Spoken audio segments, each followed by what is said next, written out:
किताब पहला अध्याय 8वां वचन। मिस्र दे विच एक नवां राजा उठिया जिहड़ा यूसुफ नूं नहीं जानदा सी। उसने अपनी प्रजा नूं आख्या, वेखो इजरायली साडे नालों गिनती अते ताकत नालों ज्यादा वध गए आ, इसलिए आओ आपां उन्हां नाल समझदारी नाल वर्ताव करिए, किते ऐसा ना होवे कि जदों ਉਹ बहुत वध जाण, अगर जेकर लड़ाई दा समय आवे तां किते साडे दुश्मनां दे नाल मिल के साडे नाल लड़े अते इस देश दे विचों निकल जाण। इसलिए उन्हां ने उन्हां ते बेगारियां करन वालियां नूं नियुक्त कीता कि उन्हां दे उपर भार पा पा के उन्हां नूं दुख दिया करन। अते उन्हां ने फिरौन दे लई फितोम अते रामसेस भंडार दे नगरां नूं उन्हां ने बनवाया अते जिन्ना जिन्ना ਉਹ ਉਹਨਾਂ ਨੂੰ ਦੁੱਖ ਦਿੰਦੇ ਗਏ, ਉਸੇ ਤਰ੍ਹਾਂ ਉਹ ਫੈਲਦੇ ਅਤੇ ਵਧਦੇ ਚਲੇ ਗਏ। ਇਸ ਲਈ ਉਹ ਇਜ਼ਰਾਈਲੀਆਂ ਤੋਂ ਬਹੁਤ ਹੀ ਅੱਕ ਗਏ ਸਨ। ਤਾਂ ਵੀ ਮਿਸਰੀਆਂ ਨੇ ਇਜ਼ਰਾਈਲੀਆਂ ਤੋਂ ਕਠੋਰਤਾ ਨਾਲ ਕੰਮ ਕਰਵਾਇਆ ਅਤੇ ਉਹਨਾਂ ਦੇ ਜੀਵਨ ਨੂੰ ਗਾਰਾਂ, ਇੱਟਾਂ ਅਤੇ ਖੇਤੀ ਦੇ ਹਰ ਤਰ੍ਹਾਂ ਦੇ ਕੰਮ ਕਰਵਾ ਕੇ ਉਹਨਾਂ ਨੂੰ ਦੁਖੀ ਕਰ ਦਿੱਤਾ। ਜਿਸ ਕਿਸੇ ਕੰਮ ਦੇ ਵਿੱਚੋਂ ਉਹਨਾਂ ਤੋਂ ਸੇਵਾ ਕਰਵਾਉਂਦੇ ਸੀ, ਉਹਦੇ ਨਾਲ ਸਖਤਾਈ ਦੇ ਨਾਲ ਵਰਤਾਓ ਕਰਦੇ ਸਨ। ਇਸ ਗੱਲ ਤੇ ਅਸੀਂ ਕੀ ਗੌਰ ਕਰਨਾ ਹੈ? ਇਜ਼ਰਾਈਲੀ ਪ੍ਰਜਾ ਦਾ ਵਧਣਾ ਸ਼ੈਤਾਨ ਨੂੰ ਬਿਲਕੁਲ ਵੀ ਪਸੰਦ ਨਹੀਂ ਸੀ। ਉਸੇ ਤਰ੍ਹਾਂ ਤੁਸੀਂ ਅਤੇ ਮੈਂ ਜਦੋਂ ਵਧਦੇ ਹਾਂ, ਉન્નਤੀ ਕਰਦੇ ਹਾਂ, ਇਹ ਸ਼ੈਤਾਨ ਨਹੀਂ ਚਾਹੁੰਦਾ। ਸਾਡਾ ਵਧਣਾ ਸ਼ੈਤਾਨ ਨੂੰ ਪਸੰਦ ਨਹੀਂ ਆ। ਇਸੇ ਲਈ ਸਾਡੀ ਉન્નਤੀ ਨੂੰ ਉਹ ਸਹਿਣ ਨਹੀਂ ਕਰਦਾ। ਇਸ ਲਈ ਬੜੀਆਂ ਰੁਕਾਵਟਾਂ ਨੂੰ ਲੈ ਕੇ ਆਂਦਾ ਹੈ, ਬਹੁਤ ਹੀ ਵਿਪੱਤੀਆਂ ਨੂੰ ਲੈ ਕੇ ਆਉਂਦਾ ਹੈ, ਬਹੁਤ ਹੀ ਘਟਨਾਵਾਂ ਲੈ ਕੇ ਆਉਂਦਾ ਹੈ। ਫਿਰੌਨ ਨੇ ਵੀ ਇਹੀ ਕੀਤਾ ਸੀ। ਪਰਮੇਸ਼ਵਰ ਦੀ ਪ੍ਰਜਾ ਇਜ਼ਰਾਈਲੀਆਂ ਤੋਂ ਬਹੁਤ ਹੀ ਸਖਤ ਸੇਵਾ ਕਰਵਾਈ, ਉਹਨਾਂ ਤੋਂ ਮਿਹਨਤ ਕਰਵਾਈ, ਬੇਗਾਰੀ ਨਾਲ ਉਹਨਾਂ ਤੋਂ ਕੰਮ ਕਰਵਾਇਆ। ਅਤੇ ਸੁਣੋ, ਇਸ ਤਰ੍ਹਾਂ ਉਸਨੇ ਜਦੋਂ ਉਹਨਾਂ ਤੋਂ ਕਠਿਨ ਪਰਿਸ਼ਰਮ ਕਰਵਾਇਆ ਅਤੇ ਉਹਨਾਂ ਤੋਂ ਮਿਹਨਤ ਕਰਵਾਈ, ਇਸ ਬਾਰੇ ਬਾਈਬਲ ਦੱਸਦੀ ਹੈ ਪਰਮੇਸ਼ਵਰ ਦੀ ਸੰਤਾਨ ਇਜ਼ਰਾਈਲੀਆਂ ਨੂੰ ਦੁਸ਼ਮਣ ਫਿਰੌਨ ਨੇ ਉਹਨਾਂ ਨੂੰ ਜਿੰਨਾ ਵੀ ਸਤਾਇਆ, ਬੇਗਾਰੀ ਕਰਵਾਈ, ਕੜੀ ਮਿਹਨਤ ਕਰਵਾਈ, ਉਹਨਾਂ ਜ਼ਿਆਦਾ ਪਰਮੇਸ਼ਵਰ ਨੇ ਉਹਨਾਂ ਨੂੰ ਕੀ ਕੀਤਾ? ਵਧਾਉਂਦਾ ਗਿਆ। ਅੱਜ ਕੋਈ ਸਾਡੇ ਵਿਚਕਾਰ ਹੈ ਕਿ ਮੇਰੇ ਤੋਂ ਕੋਈ ਸਖਤ ਮਿਹਨਤ ਕਰਵਾ ਰਿਹਾ ਹੈ ਜਾਂ ਮੈਨੂੰ ਬਹੁਤ ਸਤਾ ਰਹੇ ਆ, ਇਸ ਤਰ੍ਹਾਂ ਕਰ ਰਿਹਾ ਕਿ ਮੇਰੇ ਜੀਵਨ ਤੋਂ ਹੀ ਮੈਨੂੰ ਨਫ਼ਰਤ ਹੋਵੇ। ਮੈਂ ਪ੍ਰਭੂ ਤੇ ਵਿਸ਼ਵਾਸ ਕੀਤਾ, ਇਸੇ ਲਈ ਮੈਨੂੰ ਛੱਡ ਦਿੱਤਾ ਗਿਆ ਹੈ, ਮੈਨੂੰ ਅਲੱਗ ਕਰ ਦਿੱਤਾ ਅਤੇ ਮੇਰੇ ਤੋਂ ਨਫ਼ਰਤ ਕੀਤੀ ਹੈ। ਇਸ ਤਰ੍ਹਾਂ ਸੋਚਦੇ ਹੋਏ ਤੁਹਾਡੇ ਵਿੱਚੋਂ ਕੋਈ ਦੁਖੀ ਹੈ, ਤੁਹਾਡੇ ਲਈ ਖੁਸ਼ਖਬਰੀ ਹੈ। ਉਹ ਇਹ ਹੈ, ਪਰਮੇਸ਼ਵਰ ਤੁਹਾਨੂੰ ਵਧਾਉਣ ਜਾ ਰਿਹਾ ਹੈ। ਯਾਕੂਬ ਦੇ ਬਹੁਤ ਸਾਰੇ ਪੁੱਤਰ ਸੀ ਨਾ ਪਿਆਰਿਓ, ਉਹਨਾਂ ਵਿੱਚੋਂ ਜਿਹੜਾ ਬਹੁਤ ਸਤਾਇਆ ਗਿਆ, ਦੁਖੀ ਕੀਤਾ ਗਿਆ ਅਤੇ ਤਿਆਗ ਦਿੱਤਾ ਗਿਆ ਸੀ, ਕੌਣ ਸੀ ਦੱਸੋ? ਯੂਸਫ ਹੈ ਜਾਂ ਫਿਰ ਯਾਕੂਬ ਦੇ ਸਾਰੇ ਪੁੱਤਰਾਂ ਵਿੱਚੋਂ ਜਿਨਨੇ ਬਹੁਤ ਆਸ਼ੀਸ਼ ਪਾਈ, ਬਹੁਤ ਹੀ ਤਰੱਕੀ ਕੀਤੀ, ਜਿਹੜਾ ਮਹਾਨ ਕੀਤਾ ਗਿਆ, ਉਹ ਕੌਣ ਹੈ ਦੱਸੋ? ਉੱਚੀ ਬੋਲੋ। ਜੇ ਤੁਸੀਂ ਘਰ ਦੇ ਵਿੱਚ ਜ਼ਿਆਦਾ ਸੁੱਖ ਪਾ ਰਹੇ ਹੋ ਤਾਂ ਖਬਰਦਾਰ, ਮੁਸੀਬਤਾਂ ਆਉਣ ਵਾਲੀਆਂ ਹੈ। ਆਪਣੇ ਘਰ 'ਚ ਮੈਂ ਬਹੁਤ ਦੁਖੀ ਹੋ ਰਿਹਾ ਹਾਂ, ਬਹੁਤ ਹੀ ਦੁੱਖ ਚੱਲ ਰਿਹਾ ਹਾਂ, ਮੈਂ ਬਹੁਤ ਪਰੇਸ਼ਾਨੀਆਂ ਸਹਿ ਰਿਹਾ ਹਾਂ, ਇਸ ਤਰ੍ਹਾਂ ਕਹਿਣ ਵਾਲਾ ਕੋਈ ਹੈ ਤਾਂ ਫਿਰ ਸੁਣੋ, ਪਰਮੇਸ਼ਵਰ ਤੁਹਾਨੂੰ ਬਹੁਤ ਆਸ਼ੀਸ਼ ਦੇਵੇਗਾ। ਮਸੀਹ ਕੌਣ ਹੈ ਕਵਾਂਗੇ? ਮਸੀਹ ਇੱਕ ਕੌਫੀ ਦੇ ਬੀਜ ਦੀ ਤਰ੍ਹਾਂ ਹੈ। ਕੌਫੀ ਦੇ ਬੀਜ ਦੀ ਤਰ੍ਹਾਂ ਹੈ। ਤੁਸੀਂ ਕੌਫੀ ਦੇ ਬੀਜ ਨੂੰ ਜਿੰਨਾ ਵੀ ਉਬਾਲੋਗੇ, ਜਿੰਨਾ ਜ਼ਿਆਦਾ ਉਬਾਲੋਗੇ, ਓਨਾ ਟੇਸਟੀ ਹੁੰਦਾ ਜਾਵੇਗਾ। ਤੁਹਾਨੂੰ ਅਤੇ ਮੈਨੂੰ ਸ਼ੈਤਾਨ ਜਿੰਨਾ ਜ਼ਿਆਦਾ ਕਸ਼ਟ ਦੇਵੇਗਾ, ਪਰਮੇਸ਼ਵਰ ਸਾਡੇ ਆਤਮਿਕ ਜੀਵਨ ਨੂੰ ਓਨਾ ਹੀ ਜ਼ਿਆਦਾ ਆਸ਼ੀਸ਼ਦਾਇਕ ਬਣਾ ਦੇਵੇਗਾ। ਇਹ ਪਰਮੇਸ਼ਵਰ ਦਾ ਮਕਸਦ ਹੈ, ਇਹ ਪਰਮੇਸ਼ਵਰ ਦੀ ਇੱਛਾ ਹੈ। ਇਸ ਲਈ ਭੈਣੋ ਤੇ ਭਰਾਵੋ, ਸ਼ੈਤਾਨ ਜੋ ਵੀ ਦੁੱਖ ਦਿੰਦਾ ਹੈ, ਕਸ਼ਟ ਦਿੰਦਾ ਹੈ ਅਤੇ ਜਿਹੜੇ ਖਤਰੇ ਲੈ ਕੇ ਆਉਂਦਾ ਹੈ, ਤੁਸੀਂ ਉਹਨਾਂ ਤੋਂ ਨਾ ਡਰੋ। ਪ੍ਰਭੂ ਦੇ ਵਿੱਚ ਮੈਂ ਬੇਨਤੀ ਕਰਦਾ ਹਾਂ। ਇਸ ਤਰ੍ਹਾਂ ਕਸ਼ਟ ਲੈ ਕੇ ਆਇਆ, ਉਸਨੇ 3 ਤਰੀਕੇ ਨਾਲ ਪਲਾਨ ਕੀਤੇ। ਪਹਿਲਾ ਕੀਆ, ਕਠਿਨ ਸੇਵਾ ਕਰਵਾਓ। ਇਸ ਤਰ੍ਹਾਂ ਉਸਨੇ ਜਦੋਂ ਕਿਹਾ, ਪਰਮੇਸ਼ਵਰ ਨੇ ਕੀ ਕੀਤਾ? ਜਿੰਨੀ ਉਹਨਾਂ ਤੋਂ ਕਠਿਨ ਸੇਵਾ ਕਰਵਾਈ ਗਈ, ਪਰਮੇਸ਼ਵਰ ਉਹਨਾਂ ਨੂੰ ਓਨਾ ਹੀ ਉੱਚਾ ਕਰਦਾ ਗਿਆ। ਸੋ ਫਿਰੌਨ ਦਾ ਪਲਾਨ ਸਫਲ ਨਹੀਂ ਹੋਇਆ। ਫਿਰੌਨ ਨੇ ਦੂਸਰਾ ਛੜਯੰਤਰ ਰਚਿਆ। ਭਰਾਵਾਂ ਨੂੰ ਬੁਲਵਾ ਕੇ ਵੇਖੋ ਕੀ ਕੀਤਾ। 15ਵਾਂ ਵਚਨ, ਸਿਫਰਾ ਅਤੇ ਫੂਆ ਨਾਮ ਦੇ ਦੋ ਇਬਰਾਨੀ ਭਰਾਵਾਂ ਨੂੰ ਮਿਸਰ ਦੇ ਰਾਜਾ ਨੇ ਆਗਿਆ ਦਿੱਤੀ, ਜਦੋਂ ਤੁਸੀਂ ਇਬਰਾਨੀ ਔਰਤਾਂ ਨੂੰ ਬੱਚਾ ਪੈਦਾ ਹੋਣ ਦੇ ਸਮੇਂ ਤੱਕ ਜੇ ਤੁਸੀਂ ਬੈਠੀ ਵੇਖੋ, ਅਗਰ ਬੇਟਾ ਪੈਦਾ ਹੋਵੇ ਉਸ ਨੂੰ ਮਾਰ ਦੇਣਾ, ਅਗਰ ਬੇਟੀ ਹੋਵੇ ਤਾਂ ਜਿੰਦਾ ਛੱਡ ਦੇਣਾ। ਪਰ ਉਹ ਦਾਈਆਂ ਪਰਮੇਸ਼ਵਰ ਦਾ ਡਰ ਰੱਖਦੀਆਂ ਸੀ, ਇਸ ਲਈ ਮਿਸਰ ਦੇ ਰਾਜੇ ਦੀ ਆਗਿਆ ਨਾ ਮੰਨ ਕੇ ਲੜਕਿਆਂ ਨੂੰ ਵੀ ਜਿਉਂਦਾ ਛੱਡ ਦਿੰਦੀਆਂ ਸੀ। ਦੂਸਰਾ ਛੜਯੰਤਰ ਇਹ ਸੀ ਕਿ ਜਦੋਂ ਇਬਰਾਨੀ ਔਰਤਾਂ ਬੱਚੇ ਨੂੰ ਜਨਮ ਦਿੰਦੀਆਂ ਸੀ ਤਾਂ ਇਹਨਾਂ ਨੂੰ ਬੁਲਾ ਕੇ ਅਤੇ ਦਾਈਆਂ ਨੂੰ ਵੀ ਬੁਲਵਾ ਕੇ ਜੇ ਬੇਟਾ ਹੋਵੇ ਤਾਂ ਉਸ ਨੂੰ ਉੱਥੇ ਹੀ ਮਾਰ ਦੇਣਾ ਹੈ। ਇਹ ਦੂਸਰਾ ਛੜਯੰਤਰ ਸੀ, ਬੇਟਾ ਹੋਣ ਤੇ ਮਾਰ ਦੇਣਾ ਸੀ। ਕਿਉਂ? ਯਹੂਦੀਆਂ ਦੇ ਬੇਟੇ ਜਿਉਂਦੇ ਨਹੀਂ ਰਹਿਣੇ ਚਾਹੀਦੇ। ਧਿਆਨ ਨਾਲ ਸੁਣੋ, ਯਹੂਦੀਆਂ ਦੇ ਬੇਟੇ ਨਾ ਹੋਣ ਤੇ, ਯਹੂਦੀਆਂ ਦੇ ਵਿੱਚ ਪੁਰਸ਼ ਵੰਸ਼ ਨਾ ਹੋਣ ਤੇ, ਯਹੂਦਾ ਦੇ ਗੋਤਰ ਦੇ ਵਿੱਚੋਂ ਦੁਨੀਆ ਦੇ ਮੁਕਤੀਦਾਤੇ ਪ੍ਰਭੂ ਯਿਸੂ ਮਸੀਹ ਦਾ ਜਨਮ ਨਹੀਂ ਹੋ ਪਾਏਗਾ। ਇਹ ਸ਼ੈਤਾਨ ਦੀ ਯੁਕਤੀ ਸੀ। ਯਿਸੂ ਦਾ ਜਨਮ ਨਾ ਹੋ ਸਕੇ ਤਾਂ ਯਹੂਦੀਆਂ ਦੇ ਪੁੱਤਰਾਂ ਨੂੰ ਮਰਵਾ ਦੇਣਾ ਛੜਯੰਤਰ।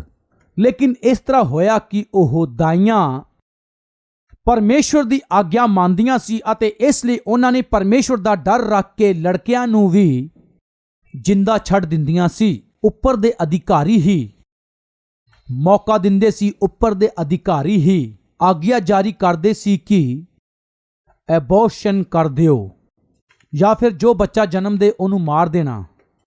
ਇਹ ਕੀ ਹੈ ਪਿਆਰਿਓ? ਅੱਜ ਕੱਲ ਬਹੁਤ ਸਾਰੇ ਮਾਂ-ਬਾਪ ਵੀ ਪਰਮਿਸ਼ਨ ਦਿੰਦੇ ਆ। ਕਾਦੇ ਲਈ? ਲੜਕੀ ਨੂੰ ਅਸੀਂ ਨਹੀਂ ਚਾਹੁੰਦੇ ਜੀ, ਸਾਡੇ ਤਾਂ ਲੜਕਾ ਹੀ ਹੋਣਾ ਚਾਹੀਦਾ ਹੈ। ਹੁਣ ਲੜਕੀ ਹੈ ਦੱਸ ਰਿਹਾ ਨਾ, ਇਸ ਲਈ ਨਹੀਂ ਚਾਹੀਦੀ। ਫਿਰ ਕੀ ਕਰਨਾ ਹੈ? ਅਬੋਰਸ਼ਨ ਕਰ ਦੇਣਾ ਹੈ। ਨਹੀਂ, ਚੌਥਾ ਮਹੀਨਾ ਹੈ। ਫਿਰ ਕੀ ਹੋਇਆ ਜੀ? ਯਾਨੀ ਮਾਂ-ਬਾਪ ਕੀ ਕਰ ਰਹੇ ਆ? ਧਿਆਨ ਨਾਲ ਸੁਣੋ, ਐਬੋਰਸ਼ਨ ਇਹਦਾ ਅਰਥ ਜਾਣਦੇ ਹੋ? ਗਰਭ ਦੇ ਵਿੱਚ ਰਹਿਣ ਵਾਲੀ ਬੇਟੀ ਨੂੰ ਮਾਰਨਾ। ਕਿੰਨੀ ਬੁਰੀ ਗੱਲ ਹੈ। ਕਈ ਵਾਰ ਬੱਚਾ ਜਦੋਂ ਗਰਭ ਦੇ ਵਿੱਚ ਸਹੀ ਤਰ੍ਹਾਂ ਨਹੀਂ ਫਲਦਾ, ਆਕਾਰ ਸਹੀ ਨਹੀਂ ਹੁੰਦਾ ਤਾਂ, ਜਾਂ ਕੋਈ ਸਮੱਸਿਆ ਹੋਣ ਤੇ ਡਾਕਟਰ ਐਡਵਾਈਸ ਦਿੰਦਾ ਹੈ, ਸੁਣੋ ਗਰਭ ਦੇ ਵਿੱਚ ਬੱਚਾ ਸਹੀ ਤਰ੍ਹਾਂ ਬਣਿਆ ਨਹੀਂ ਹੈ, ਇਸ ਲਈ ਇਸੇ ਹਾਲਾਤ ਵਿੱਚ ਅਗਰ ਬੱਚਾ ਤੁਹਾਡੇ ਗਰਭ ਦੇ ਵਿੱਚ ਰਹੇਗਾ ਤਾਂ ਮਾਂ ਹੋਣ ਦੇ ਨਾਤੇ ਤੁਹਾਨੂੰ ਵੀ ਖਤਰਾ ਹੈ।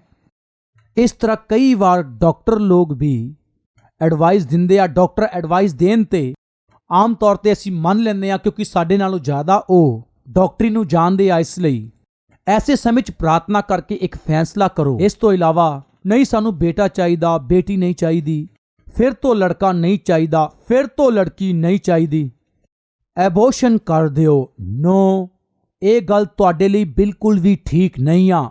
ਯਾਦ ਰੱਖੋ, ਇੱਕ ਦਿਨ ਮੈਂ ਅਮਰੀਕਾ ਵਿੱਚ ਵਚਨ ਦਾ ਪ੍ਰਚਾਰ ਕਰ ਰਿਹਾ ਸੀ। ਮੇਰੇ ਨਾਲ ਇੱਕ ਫੇਮਸ ਡਾਕਟਰ ਸੀ। ਉਹ ਫੇਮਸ ਡਾਕਟਰ ਕਈ ਹਜ਼ਾਰਾਂ ਭਰੂਣ ਹੱਤਿਆ ਕਰ ਚੁੱਕਿਆ ਸੀ, ਗਰਭਪਾਤ ਕਰ ਚੁੱਕਿਆ ਸੀ। ਉਸ ਡਾਕਟਰ ਨੇ ਹਜ਼ਾਰਾਂ ਐਬੋਰਸ਼ਨ ਕੀਤੇ ਸੀ। ਅਸੀਂ ਦੋਨੇ ਉਸ ਦਿਨ ਵਚਨ ਦੇ ਲਈ ਬੁਲਾਏ ਗਏ ਸੀ। ਉਹ ਵਚਨ ਸੁਣਾ ਰਹੇ ਸੀ। ਉਹ ਕਹਿੰਦੇ ਕਿ ਕਿੰਨੇ ਹਜ਼ਾਰਾਂ ਅਬੋਰਸ਼ਨ ਮੈਂ ਕੀਤੇ ਹੈ, ਕੋਈ ਗਿਣਤੀ ਨਹੀਂ ਆ। 43,000 ਇਹਨੇ ਦੀ ਗਿਣਤੀ ਦੱਸੀ ਸੀ, ਮੈਨੂੰ ਐਗਜ਼ੈਕਟ ਯਾਦ ਨਹੀਂ। ਉਹ ਕਹਿ ਰਿਹਾ ਸੀ ਇੰਨੇ ਸਾਰੇ ਬੱਚਿਆਂ ਨੂੰ ਮੈਂ ਮਾਰ ਦਿੱਤਾ। ਮੈਂ ਜੋ ਕਰ ਰਿਹਾ ਉਹ ਗਲਤ ਹੈ। ਮੈਂ ਇਹ ਸੋਚਿਆ ਨਹੀਂ, ਨਾ ਹੀ ਸਮਝਿਆ। ਅਬੋਰਸ਼ਨ ਕਰਨ ਲਈ ਕਹਿੰਦੇ ਸੀ, ਮੈਂ ਕਰ ਦਿੰਦਾ ਸੀ। ਇੱਕ ਦਿਨ ਮੇਰਾ ਬੇਟਾ ਮੇਰੇ ਹੀ ਸਾਹਮਣੇ, ਮੇਰੀਆਂ ਅੱਖਾਂ ਦੇ ਸਾਹਮਣੇ ਉਹ ਰੋਡ ਪਾਰ ਕਰ ਰਿਹਾ ਸੀ। ਅਚਾਨਕ ਕਾਰ ਨੇ ਆ ਕੇ ਉਸ ਵਿੱਚ ਟੱਕਰ ਮਾਰੀ ਅਤੇ ਮੇਰਾ ਬੇਟਾ ਮਰ ਗਿਆ। ਇਸ ਤਰ੍ਹਾਂ ਅਚਾਨਕ ਆ ਕੇ ਟੱਕਰ ਮਾਰਨ ਵਾਲੀ ਉਸ ਕਾਰ ਡਰਾਈਵਰ ਨੂੰ ਜਦੋਂ ਵੇਖਿਆ ਤਾਂ ਮੈਨੂੰ ਉਹਦੇ ਤੇ ਇੰਨਾ ਗੁੱਸਾ ਆਇਆ ਕਿ ਕੀ ਦੱਸਾਂ, ਬਹੁਤ ਗੁੱਸਾ ਆਇਆ। ਮੈਂ ਰੋਕ ਨਾ ਸਕਿਆ, ਇੰਨਾ ਗੁੱਸਾ ਆਇਆ। ਮੇਰਾ ਇਕਲੌਤਾ ਬੇਟਾ ਮੇਰੀਆਂ ਹੀ ਅੱਖਾਂ ਦੇ ਸਾਹਮਣੇ ਮਰ ਗਿਆ। ਕਿਉਂ ਪਰਮੇਸ਼ਵਰ ਐਸੀ ਸਥਿਤੀ ਮੇਰੇ ਜੀਵਨ 'ਚ ਹੋਣ ਦਿੱਤਾ? ਇਸ ਤਰ੍ਹਾਂ ਉੱਚੀ ਦਿਨੀ ਬੋਲਿਆ। ਪਰਮੇਸ਼ਵਰ ਨੇ ਕਿਹਾ, ਇੱਕ ਬੇਟਾ ਜਾਨ ਤੇ ਹੀ ਰੋ ਰਿਹਾ ਹੈ, ਤੂੰ 43,000 ਬੱਚਿਆਂ ਨੂੰ ਮਾਰਿਆ ਹੈ। ਮੈਨੂੰ ਕਿੰਨਾ ਗੁੱਸਾ ਆਉਣਾ ਚਾਹੀਦਾ, ਮੇਰਾ ਗੁੱਸਾ ਕਿੰਨਾ ਭੜਕਣਾ ਚਾਹੀਦਾ। ਉਸ ਗੱਲ ਨੂੰ ਜਦੋਂ ਮੈਂ ਸੁਣਿਆ ਮੇਰਾ ਮਨ ਟੁੱਟ ਗਿਆ। ਕਿਰਪਾ ਕਰਕੇ ਐਬੋਰਸ਼ਨ ਤੁਸੀਂ ਨਾ ਕਰਵਾਓ। ਇਸ ਤਰ੍ਹਾਂ ਉਸ ਦਿਨ ਇਹ ਕਹਿੰਦੇ ਹੋਏ ਮੈਂ ਸੁਣਿਆ।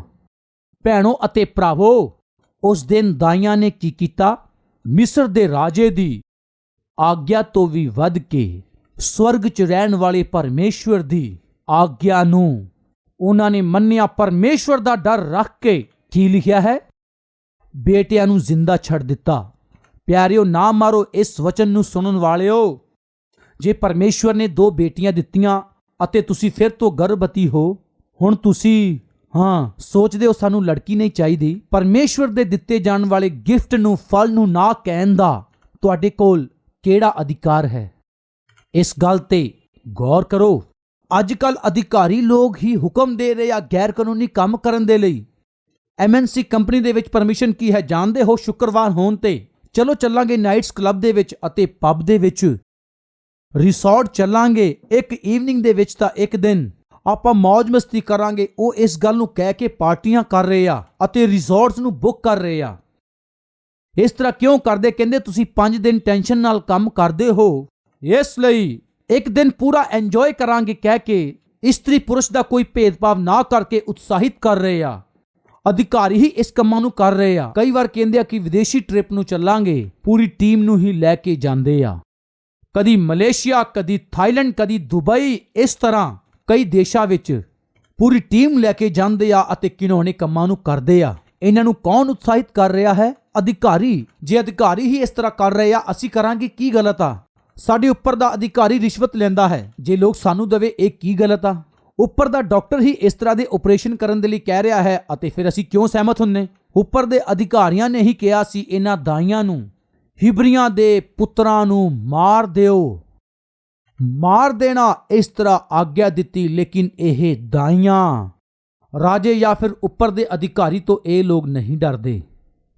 ਫਿਰ ਕਿਹਦੇ ਤੋਂ ਡਰ ਰਹੇ ਸੀ? ਸਵਰਗ ਦੇ ਪਰਮੇਸ਼ਵਰ ਤੋਂ ਡਰ ਰਹੇ ਸੀ। ਉਸ ਪਰਮੇਸ਼ਵਰ ਤੋਂ ਡਰਦੇ ਸੀ, ਇਸ ਲਈ ਉਹਨਾਂ ਨੇ ਗਲਤ ਕੰਮ ਨਹੀਂ ਕੀਤਾ। ਪਹਿਲਾ ਛੜਯੰਤਰ ਉਹਨਾਂ ਨੇ ਇਹ ਰਚਿਆ, ਅਗਰ ਇਹਨਾਂ ਨੂੰ ਦੁੱਖ ਦੇਵਾਂਗੇ ਇਹ ਲੋਕ ਦੱਬ ਦਿੱਤੇ ਜਾਣਗੇ। ਫਿਰ ਤੋਂ ਕਹਿ ਰਿਹਾ ਹਾਂ, ਜੇ ਤੁਸੀਂ ਮਸੀਹ ਹੋ ਤਾਂ, ਜੇ ਤੁਸੀਂ ਸਤਾਏ ਜਾ ਰਹੇ ਹੋ, ਦੁੱਖ ਸਹਿ ਰਹੇ ਹੋ ਤਾਂ ਸੁਣੋ, ਜੇ ਪਰਮੇਸ਼ਵਰ ਤੁਹਾਡੇ ਨਾਲ ਹੈ ਤਾਂ ਉਹ ਪਰਮੇਸ਼ਵਰ ਹੀ ਤੁਹਾਨੂੰ ਉੱਚਾ ਕਰੇਗਾ। ਇਸ ਗੱਲ ਨੂੰ ਯਾਦ ਰੱਖੋ। ਦੂਸਰਾ ਛੜਯੰਤਰ ਕੀ ਸੀ ਕਿ ਹਿਬਰੀਆਂ ਦੇ ਬੇਟਿਆਂ ਨੂੰ ਮਾਰ ਦੇਣਾ। ਇਹ ਕੰਮ ਜਦੋਂ ਦਾਈਆਂ ਨੂੰ ਦਿੱਤਾ ਗਿਆ, ਉਹਨਾਂ ਨੇ ਪਰਮੇਸ਼ਵਰ ਦਾ ਡਰ ਰੱਖਿਆ। ਬੇਟਿਆਂ ਨੂੰ ਨਾ ਮਾਰ ਕੇ ਉਹਨਾਂ ਨੂੰ ਜਿਉਂਦੇ ਛੱਡ ਦਿੱਤਾ। ਫਿਰ ਬੁਲਾ ਕੇ ਕਹਿੰਦਾ, ਮੈਂ ਬੇਟਿਆਂ ਨੂੰ ਮਾਰਨ ਦੇ ਲਈ ਕਿਹਾ ਸੀ, ਤੁਸੀਂ ਕਿਉਂ ਨਹੀਂ ਮਾਰਿਆ? ਰਾਜਾ ਹਿਬਰੀ ਇਸਤਰੀਆਂ ਮਿਸਰੀਆਂ ਦੀ ਇਸਤਰੀਆਂ ਦੇ ਨਾਲੋਂ ਜ਼ਿਆਦਾ ਕੀ ਕਿਹਾ? ਜ਼ੋਰ ਨਾਲ ਬੋਲੋ। ਫੁਰਤੀਲੀਆਂ ਹੈ। ਦਾਈਆਂ ਦੇ ਪਹੁੰਚਣ ਤੋਂ ਪਹਿਲਾਂ ਹੀ ਉਹਨਾਂ ਦੇ ਬੱਚਾ ਹੋ ਜਾਂਦਾ ਸੀ। ਫੁਰਤੀਲੀਆਂ ਹੈ, ਬਹੁਤ ਫੁਰਤੀਲੀਆਂ ਹੈ। ਇੱਕ ਗੱਲ ਮੈਨੂੰ ਪੁੱਛਣ ਦਿਓ, ਗਲਤ ਨਾ ਸੋਚਿਓ। ਤੁਹਾਡੇ ਘਰ ਦੇ ਵਿੱਚ ਸਭ ਤੋਂ ਫੁਰਤੀਲਾ ਕੌਣ ਹੈ? ਪਤੀ ਜਾਂ ਪਤਨੀ ਹੈ? ਬੱਚੇ ਹੈ? ਸੱਸ ਹੈ ਜਾਂ ਸਹੁਰਾ ਹੈ? ਕੌਣ ਜ਼ਿਆਦਾ ਫੁਰਤੀਲਾ ਹੈ? ਜਾਂ ਘਰ ਦੇ ਵਿੱਚ ਕੰਮ ਕਰਨ ਵਾਲੀ, ਕੰਮ ਵਾਲੀ ਹੈ?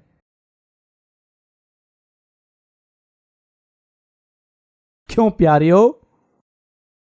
ਘਰ ਦੇ ਵਿੱਚ ਕੰਮ ਕਰਨ ਵਾਲੀ ਫੁਰਤੀਲੀ ਰਹਿੰਦੀ ਹੈ ਜਾਂ ਉਸ ਘਰ ਵਿੱਚ ਕੰਮ ਕਰਨ ਵਾਲੀ ਨੂੰ ਕੰਮ ਕਰਵਾਉਣ ਵਾਲੀ ਮਾਲਕਿਨ ਫੁਰਤੀਲੀ ਹੁੰਦੀ ਹੈ? ਦੱਸੋ। ਕੀ ਗੱਲ ਮੂੰਹ ਤੋਂ ਕੁਝ ਬੋਲਦੇ ਨਹੀਂ ਹੋ?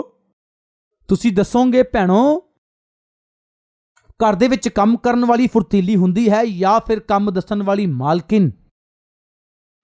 ਥੋੜਾ ਰਿਮੋਟ ਲੈ ਕੇ ਆਓ। ਉਹ ਵੀ ਦੂਸਰਾ ਹੀ ਲਿਆ ਕੇ ਦਿੰਦਾ ਹੈ। ਮੇਰਾ ਫੋਨ ਲੈ ਕੇ ਆਇਓ। ਕੋਈ ਸੈੱਲ ਫੋਨ ਲਿਆ ਕੇ ਦੇਣ ਤੇ ਬਸ ਇਹ ਬੈਠ ਕੇ ਗੱਲਾਂ ਕਰਦੀ ਹੀ ਰਹਿੰਦੀ ਹੈ। ਘਰ ਦਾ ਕੰਮ, ਸਫਾਈ ਦਾ ਕੰਮ, ਰਸੋਈ ਦਾ ਕੰਮ, ਝੁੱਕ ਕੇ ਘਰ ਨੂੰ ਪੋਚਾ ਲਾਉਣਾ ਅਤੇ ਧੋਣ ਦਾ ਕੰਮ, ਅਤੇ ਉਸ ਤੋਂ ਬਾਅਦ ਕੱਪੜਿਆਂ ਨੂੰ ਸੁਕਾਉਣ ਦਾ ਕੰਮ। ਇਹ ਐਕਸਰਸਾਈਜ਼ ਕੌਣ ਕਰ ਰਿਹਾ ਹੈ? ਧੋਣ ਦਾ ਕੰਮ ਪੂਰਾ ਕੌਣ ਕਰ ਰਿਹਾ ਹੈ? ਕੱਟਣ ਦਾ ਕੰਮ ਕੌਣ ਕਰ ਰਿਹਾ ਹੈ? ਅਤੇ ਮਾਂਜਣ ਦਾ ਕੰਮ, ਇਹ ਸਭ ਕੰਮ ਵਾਲੀ ਕਰਦੀ ਆ। ਪਰ ਘਰ ਦੀ ਮਾਲਕਿਨ ਘਰ 'ਚ ਕੀ ਕਰ ਰਹੀ ਆ? ਜਾ ਗਿਲਾਸ 'ਚ ਪਾਣੀ ਲੈ ਕੇ ਆ। ਕਿਉਂ ਮਾਂ ਜੀ? ਟੈਬਲੇਟ ਖਾਣੀ ਹੈ। ਕੀ ਇਹ ਸਮਝਦਾਰੀ ਆ? ਇਸ ਗੱਲ ਨੂੰ ਧਿਆਨ ਨਾਲ ਸੁਣੋ। ਜਿਹੜਾ ਕੰਮ ਤੁਸੀਂ ਕੰਮ ਕਰਨਾ ਹੈ, ਅਗਰ ਉਸ ਨੂੰ ਹੋਰ ਤੋਂ ਕਰਵਾ ਰਹੇ ਹੋ ਤਾਂ ਉਹ ਤੰਦਰੁਸਤ ਰਹੇਗੀ, ਤੁਸੀਂ ਆਪਣੀ ਸਿਹਤ ਨੂੰ ਖਰਾਬ ਕਰ ਲਓਗੇ। ਇਬਰਾਨੀ ਔਰਤਾਂ ਫੁਰਤੀਲੀਆਂ ਸੀ। ਸਾਡੇ ਜਾਣ ਤੋਂ ਪਹਿਲਾਂ ਹੀ ਉਹਨਾਂ ਦਾ ਬੱਚਾ ਹੋ ਜਾਂਦਾ ਹੈ, ਇਸ ਲਈ ਸਾਡੇ ਹੱਥ ਵਿੱਚ ਕੁਝ ਨਹੀਂ ਆ। ਰਾਜੇ ਦੁਆਰਾ ਦਿੱਤੀ ਗਈ ਦੁਸ਼ਟਤਾ ਨਾਲ ਉਹਨਾਂ ਆਗਿਆਵਾਂ ਨੂੰ ਜਿਨ੍ਹਾਂ ਨੇ ਨਹੀਂ ਮੰਨਿਆ, ਉਹਨਾਂ ਨੂੰ ਪਰਮੇਸ਼ਵਰ ਨੇ ਕੀ ਕੀਤਾ ਜਾਣਦੇ ਹੋ? 19ਵਾਂ ਵਚਨ, ਦਾਈਆਂ ਨੇ ਫਿਰੌਨ ਨੂੰ ਉੱਤਰ ਦਿੱਤਾ, ਇਬਰਾਨੀ ਔਰਤਾਂ ਮਿਸਰੀ ਔਰਤਾਂ ਵਰਗੀਆਂ ਨਹੀਂ ਆ। ਦਾਈਆਂ ਦੇ ਪਹੁੰਚਣ ਤੋਂ ਪਹਿਲਾਂ ਹੀ ਉਹਨਾਂ ਦੇ ਬੱਚਾ ਪੈਦਾ ਹੋ ਜਾਂਦਾ। ਇਸ ਲਈ ਪਰਮੇਸ਼ਵਰ ਨੇ ਦਾਈਆਂ ਦੇ ਨਾਲ ਭਲਾਈ ਕੀਤੀ ਅਤੇ ਉਹ ਲੋਕ ਵੱਧ ਕੇ ਬਹੁਤ ਹੀ ਸਾਮਰਥੀ ਹੋ ਗਏ। ਕਿਹੜੇ ਲੋਕ?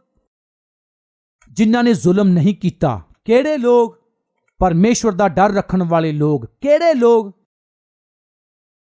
ਉੱਪਰ ਦੇ ਅਧਿਕਾਰੀਆਂ ਨੇ ਗੈਰ ਕਾਨੂੰਨੀ ਕੰਮ ਕਰਨ ਦੇ ਲਈ ਕਿਹਾ, ਤਾਂ ਵੀ ਉਹਨਾਂ ਨੇ ਇਸ ਆਗਿਆ ਨੂੰ ਨਾ ਮੰਨ ਕੇ ਦੀਨ ਹੋ ਕੇ ਪਰਮੇਸ਼ਵਰ ਦਾ ਡਰ ਮੰਨਦੀਆਂ ਸੀ। ਇਸ ਲਈ ਪਰਮੇਸ਼ਵਰ ਨੇ ਕੀ ਕੀਤਾ?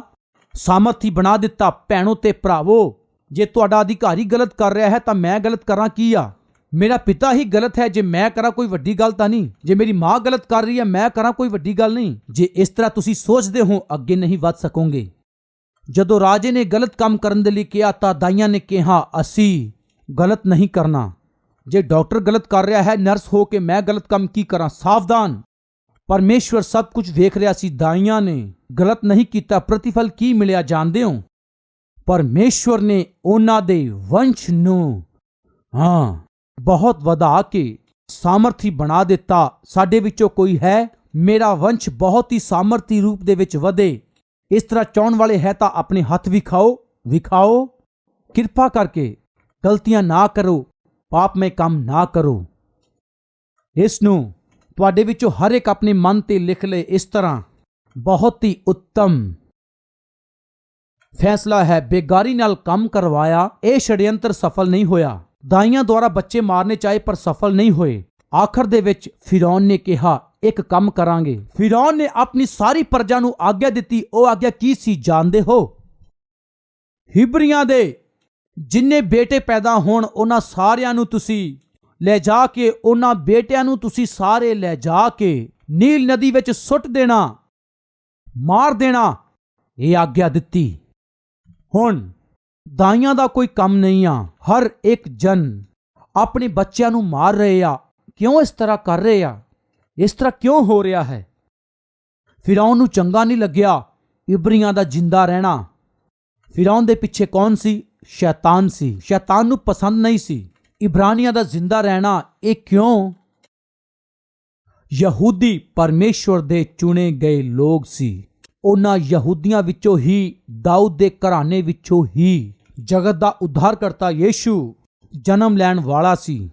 ਜੇ ਉਸ ਯੀਸ਼ੂ ਨੇ ਜਨਮ ਲੈ ਲਿਆ ਤਾਂ ਮੈਨੂੰ ਅਤੇ ਜਿਹੜੇ ਮੇਰੇ ਨਾਲ ਹੈ ਉਹਨਾਂ ਨੂੰ ਨਰਕ 'ਚ ਜਾਣਾ ਹੀ ਪਵੇਗਾ। ਇਹ ਸ਼ੈਤਾਨ ਨੂੰ ਪਤਾ ਸੀ। ਭੈਣੋ ਅਤੇ ਭਰਾਵੋ, ਸ਼ੈਤਾਨ ਨੂੰ ਪਤਾ ਸੀ। ਇਸ ਲਈ ਯਹੂਦੀਆਂ ਦੇ ਵਿੱਚ ਕੋਈ ਜ਼ਿੰਦਾ ਨਾ ਰਹਿ ਸਕੇ। ਇਸ ਲਈ ਉਸ ਨੇ ਬਚਪਨ ਤੋਂ ਹੀ ਛੜਯੰਤਰ ਰਚਿਆ। ਉਸ ਛੜਯੰਤਰ ਨਾਲ ਕੀ ਹੋਇਆ? ਜੇ ਯਹੂਦੀ ਬੱਚੇ ਪੈਦਾ ਹੋਏ ਤਾਂ ਉਹਨਾਂ ਨੂੰ ਲੈ ਜਾ ਕੇ ਮਿਸਰੀ ਲੋਕ ਲੈ ਜਾ ਕੇ ਨਾਲ ਦੀ ਨਦੀ ਦੇ ਵਿੱਚ ਸੁੱਟ ਦਿੰਦੇ ਸੀ। ਵੇਖੋ, ਉਸ ਗਲੀ ਦੇ ਕੋਨੇ ਤੇ ਇੱਕ ਔਰਤ ਗਰਭਵਤੀ ਹੈ ਤਾਂ ਧਿਆਨ ਨਾਲ ਵੇਖੋ, ਬੜੇ ਧਿਆਨ ਨਾਲ ਵੇਖੋ, ਬੜੇ ਹੀ ਧਿਆਨ ਨਾਲ ਵੇਖੋ। ਗਰਭਵਤੀ ਬੇਟੇ ਨੂੰ ਜਨਮ ਦੇਣ ਤੇ ਤੁਰੰਤ ਇਹ ਲੋਕ ਜਾ ਕੇ ਉਸ ਬੇਟੇ ਨੂੰ ਮਾਂ ਤੋਂ ਧੱਕੇ ਨਾਲ ਖੋਹ ਕੇ ਨੀਲ ਨਦੀ ਦੇ ਮਗਰਮੱਛਾਂ ਦੇ ਵਿੱਚ ਖਾਣ ਦੇ ਲਈ ਸੁੱਟ ਦਿੰਦੇ ਸੀ। ਬਹੁਤ ਦੁਖਦਾਈ ਗੱਲ ਹੈ। ਨੀਲ ਨਦੀ ਬਾਰ-ਬਾਰ ਖੂਨ ਦੇ ਧੱਬਿਆਂ ਨਾਲ ਭਰ ਜਾਂਦੀ ਸੀ, ਕਿਉਂਕਿ ਇਬਰਾਨੀ ਇਸਤਰੀਆਂ ਦੇ ਜਨਮੇ ਹੋਏ ਪੁੱਤਰਾਂ ਨੂੰ ਉਹਨਾਂ 'ਚ ਸੁੱਟਿਆ ਗਿਆ। ਉਹ ਦਿਨ ਬਹੁਤ ਹੀ ਭਿਆਨਕ, ਖਤਰਨਾਕ ਦਿਨ ਸੀ। ਐਸੇ ਸਮੇਂ ਦੇ ਵਿੱਚ ਇੱਕ ਲੇਵੀ ਘਰਾਣੇ ਦੇ ਵਿਅਕਤੀ ਨੇ ਜਾ ਕੇ ਲੇਵੀ ਇਸਤਰੀ ਨਾਲ ਵਿਆਹ ਕੀਤਾ। ਉਸ ਸਮੇਂ ਬਹੁਤ ਹੀ ਬੁਰੇ ਦਿਨ ਸੀ। ਬੇਟਾ ਪੈਦਾ ਹੋਣ ਤੇ ਮਾਰ ਦਿੰਦੇ ਸੀ। ਵਿਆਹ ਕਰਨ ਦੇ ਕੁਝ ਸਮੇਂ ਦੇ ਬਾਅਦ ਉਹ ਗਰਭਵਤੀ ਹੋਈ। ਉਸ ਔਰਤ ਨੇ ਗਰਭਵਤੀ ਹੋਣ ਤੋਂ ਬਾਅਦ ਜ਼ਰੂਰ ਪ੍ਰਾਰਥਨਾ ਕੀਤੀ ਹੋਵੇਗੀ, ਪ੍ਰਭੂ ਜੇ ਬੇਟਾ ਹੋਇਆ ਉਸ ਨੂੰ ਅਸੀਂ ਬਚਾ ਨਹੀਂ ਸਕਦੇ ਪਿਤਾ, ਇਸ ਨੂੰ ਮਾਰ ਦੇਣਗੇ, ਪ੍ਰਭੂ ਦਇਆ ਕਰ ਕਿਤੇ ਬੇਟਾ ਨਾ ਹੋਵੇ। ਹੁਣ ਕੁਝ ਭੈਣਾਂ ਪ੍ਰਾਰਥਨਾ ਕਰ ਰਹੀਆਂ ਹੈ ਨਾ, ਪ੍ਰਭੂ ਬੇਟੀ ਪੈਦਾ ਨਾ ਹੋਣ ਦੇ ਪ੍ਰਭੂ, ਐਸੀ ਪ੍ਰਾਰਥਨਾ ਕਰਦੇ ਆ ਨਾ। ਖਬਰਦਾਰ ਪਿਤਾ, ਜੇ ਬੇਟਾ ਹੋ ਗਿਆ ਉਹ ਬਚੇਗਾ ਨਹੀਂ, ਪਲੀਜ਼ ਪਿਤਾ। ਸ਼ਾਇਦ ਇਸ ਤਰ੍ਹਾਂ ਪ੍ਰਾਰਥਨਾ ਕੀਤੀ ਹੋਏਗੀ, ਜਾਂ ਫਿਰ ਪ੍ਰਭੂ ਗਰਭ ਦਾ ਫਲ ਤੁਹਾਡੇ ਵੱਲੋਂ ਪ੍ਰਤੀਫਲ ਹੈ, ਤੁਸੀਂ ਜਿਹੜਾ ਵੀ ਬੱਚਾ ਦਿਓ ਉਸ ਬੱਚੇ ਨੂੰ ਤੁਹਾਡੀ ਸਹਾਇਤਾ ਦੇ ਨਾਲ ਪਾਲਣ ਦੀ ਸ਼ਕਤੀ ਮੈਨੂੰ ਦੇ ਦਿਓ ਪ੍ਰਭੂ। ਇਸ ਤਰ੍ਹਾਂ ਪ੍ਰਾਰਥਨਾ ਕੀਤੀ ਹੋਵੇਗੀ, ਨਹੀਂ ਪਤਾ। ਮਹੀਨੇ ਬੀਤ ਗਏ, ਲੜਕਾ ਹੋਵੇਗਾ ਕਿ ਲੜਕੀ, ਲੜਕਾ ਹੋਵੇਗਾ ਕਿ ਲੜਕੀ, ਪਤਾ ਨਹੀਂ ਕੀ ਹੋਵੇਗਾ।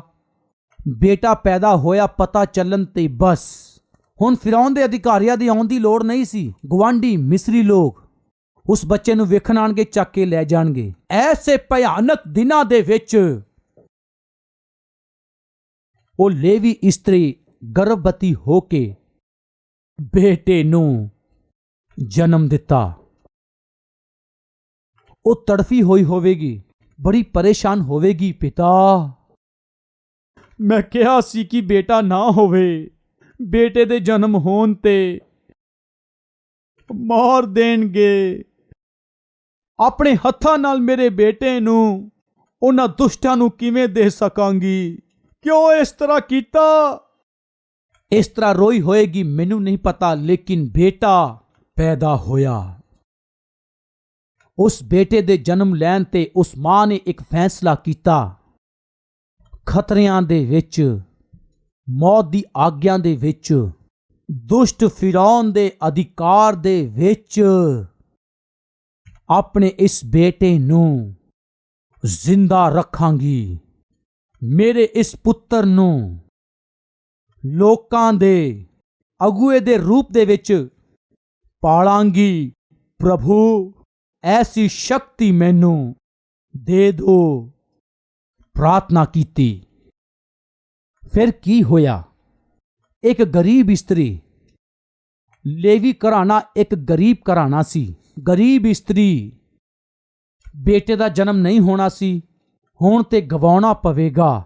ਐਸੇ ਭਿਆਨਕ ਖਤਰਿਆਂ ਦੇ ਦਿਨਾਂ ਦੇ ਵਿੱਚ ਪੁੱਤਰ ਨੂੰ ਜਨਮ ਦਿੱਤਾ।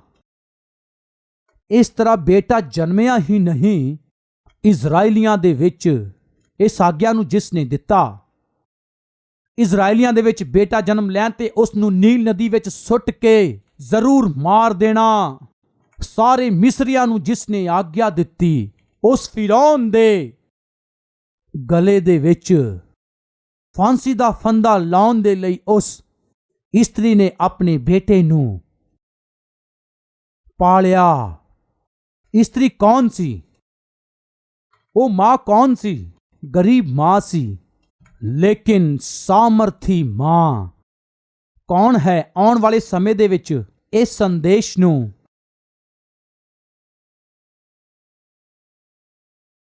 ਮੈਂ ਤੁਹਾਡੇ ਅੱਗੇ ਸਾਮਰਥੀ ਵਚਨਾਂ ਨੂੰ ਲੈ ਕੇ ਆਵਾਂਗਾ। ਪਿਆਰਿਓ, ਖਤਰਿਆਂ ਦੇ ਵਿੱਚ, ਖਤਰਿਆਂ ਦੇ ਭਰੇ ਹੋਏ ਸੰਸਾਰ ਦੇ ਵਿੱਚ, ਜਿੱਥੇ ਵੇਖੋ ਉੱਥੇ ਖਤਰਾ। ਘਰ ਤੋਂ ਸਕੂਲ, ਬੱਚਿਆਂ ਨੂੰ ਭੇਜਣ ਲਈ ਡਰ ਲੱਗਦਾ ਹੈ। ਕਾਲਜ ਭੇਜਣਾ ਹੈ ਤਾਂ ਡਰ ਲੱਗਦਾ ਹੈ। ਜਿੱਥੇ ਵੇਖੋ ਪਾਪ ਵੱਧਦਾ ਜਾ ਰਿਹਾ ਹੈ।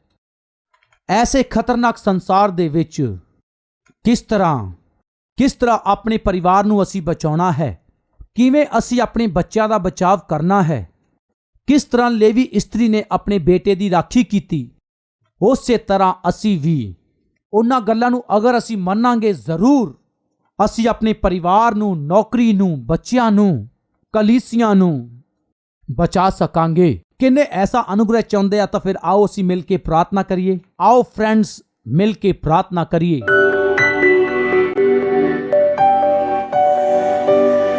ਪ੍ਰਭੂ, ਅਸੀਂ ਜੋ ਮਸੀਹ ਹਾਂ, ਜੇ ਦੁਨੀਆ ਸਾਨੂੰ ਸਤਾਵੇ, ਦੁੱਖ ਦੇਵੇ ਜਾਂ ਧਮਕੀ ਦੇਵੇ, ਪਿਤਾ, ਜੇ ਤੁਸੀਂ ਸਾਡੇ ਨਾਲ ਹੋਵੋਗੇ, ਅਸੀਂ ਸਾਮਰਥੀ ਹੋਵਾਂਗੇ, ਅਸੀਂ ਆਸ਼ੀਸ਼ ਪਾਵਾਂਗੇ। ਇਸ ਸੱਚਾਈ ਨੂੰ ਪਿਤਾ ਅਸੀਂ ਵਿਸ਼ਵਾਸ ਕਰਕੇ, ਦੁੱਖ ਹੋਵੇ, ਤਕਲੀਫਾਂ ਹੋਵੇ, ਚਾਹੇ ਪਰੇਸ਼ਾਨੀਆਂ ਹੋਵੇ, ਚਾਹੇ ਬਿਮਾਰੀ ਹੋਵੇ, ਕਲੇਸ਼ ਹੋਵੇ, ਚਾਹੇ ਕੁਝ ਵੀ ਹੋਵੇ ਪਿਤਾ, ਪਿੱਛੇ ਨਾ ਹਟ ਸਕੀਏ। ਆਪਣੇ ਆਪ ਨੂੰ ਤੁਹਾਡੇ ਹੱਥਾਂ 'ਚ ਦੇ ਕੇ ਸਾਨੂੰ ਵਧਾਉਣ ਦੇ ਲਈ ਸਾਡੀ ਮਦਦ ਕਰੋ।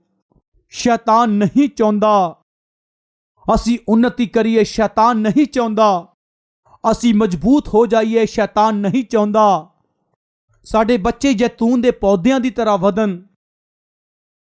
ਉਹਦੇ ਛੜਯੰਤਰ ਨੂੰ ਨਾਕਾਮ ਕਰਦੇ ਹੋਏ ਮੈਨੂੰ ਸਾਰਿਆਂ ਨੂੰ ਆਪਣੇ ਅਨੁਗ੍ਰਹਿ ਦੇ ਵਿੱਚ ਇੱਕ ਸਾਮਰਥੀ ਸੇਵਕਾਈ ਕਰਨ ਦਾ ਅਨੁਗ੍ਰਹਿ ਦਿਓ। ਪਿਤਾ ਪਰਮੇਸ਼ਵਰ, ਇਸ ਸੇਵਾ ਦੇ ਵਿੱਚ ਆਪਣੇ ਵੱਲੋਂ ਸਹਾਇਤਾ ਕਰਨ ਵਾਲੇ ਹਰ ਇੱਕ ਜਨ ਨੂੰ 100 ਗੁਣੀ ਆਸ਼ੀਸ਼ ਦਿਓ। ਯੀਸ਼ੂ ਦੇ ਨਾਮ 'ਚ ਮੰਗਦੇ ਹਾਂ ਪਿਤਾ, ਆਮੀਨ। ਸਾਡਾ ਪਤਾ Calvary post box number 30 Kukatpally, Hyderabad 72।